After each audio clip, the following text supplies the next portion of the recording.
Hello friends, I am Chevee. Welcome to my shed. How are you doing today? I hope you're doing well. And it just occurred to me that I forgot my water. But that's okay. We don't have to be drinking stuff while doing the show every time. Today is the final day for Lexapro. Last dose this morning. Wake up tomorrow and that's it.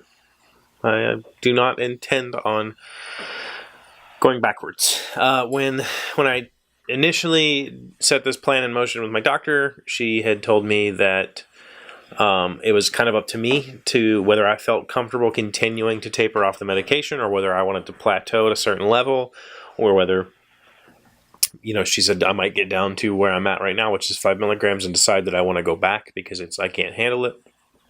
No. And honestly, that whole discussion with her stemmed because my father had some issues with, he had a doctor stop his medications, like all of them, cold turkey. And he went into seizures and stuff from that. You really should not do that with brain drugs. And so I was, obviously a little bit nervous or shaken about it because I didn't want that to happen to me. And she was like, no, you'll be fine, and I trusted her. And so that's the reason why I tapered the way that I did, because that's what she suggested I do. And I don't feel wrong at all.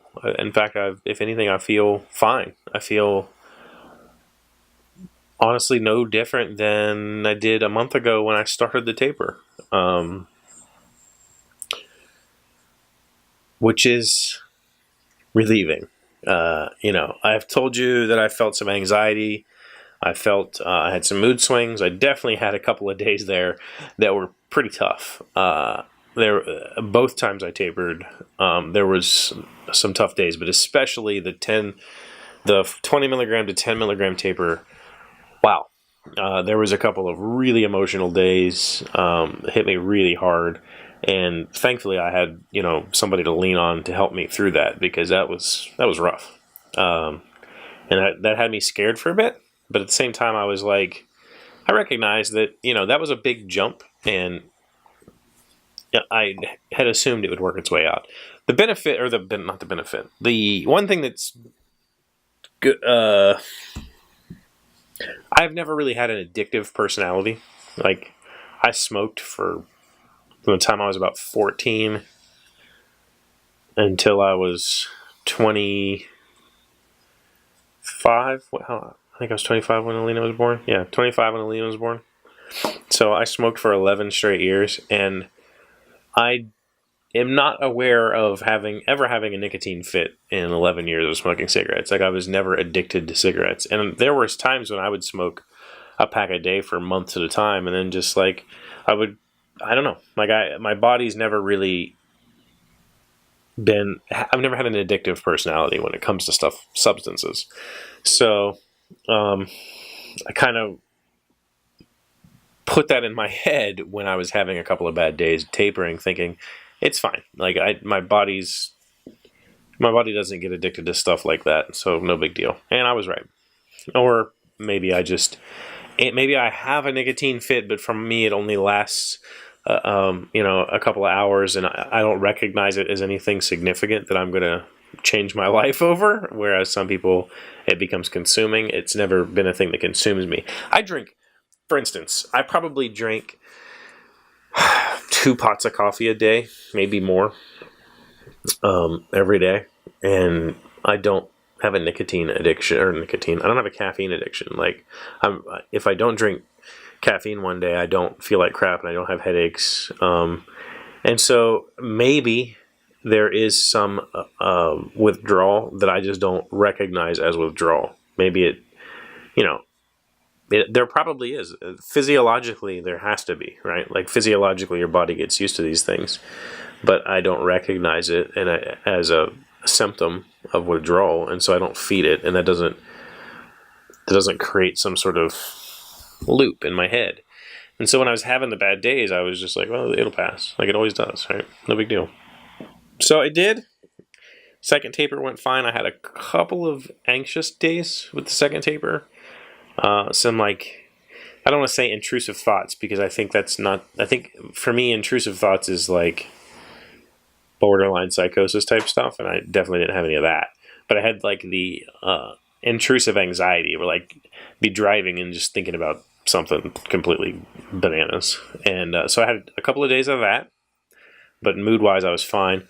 Had some pretty interesting dreams over the last month, but all in all, I don't really feel, now that I'm exiting the drug, I don't feel really any different than I did months ago. You know, I feel pretty happy. I feel invigorated and excited to be done, and I hopefully that can help me creatively. I got the drum pad yesterday and I played with it a good bit last night. I'm really excited to get it properly set up. I haven't set it up completely yet so that I can actually start making some beats and stuff and just playing with it. So maybe I'll do some music stuff soon. I don't know. I mean, I've always sought creative outlets, and I've always had plenty of them. So I would like to start enjoying them again instead of being upset with myself that I'm not enjoying creation. I'm just doing it for the sake of doing it. Hopefully that comes back. It hasn't yet. We'll see. I have some ideas for some projects I'd like to tackle. Not wood projects, just creative projects. And we'll see if I get excited about it like I used to creatively. It might take a while. You know, it could take another month for the drug to fully exit my system and for me to be back to who I was 4 years ago. I don't know, but we'll see. I hope you'll be here in a month when I give you the update. But if not, thank you for watching this video. Thank you for being a good friend. I hope that you'll come back again on Monday. I hope that you have a good weekend. And thank you for being here. I'll see you Monday.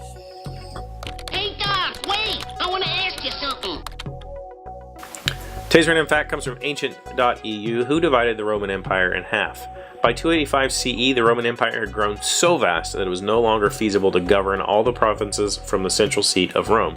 The Emperor Diocletian divided the empire in two halves, with the Eastern Empire governed out of Byzantium, later Constantinople, and the Western Empire governed from Rome.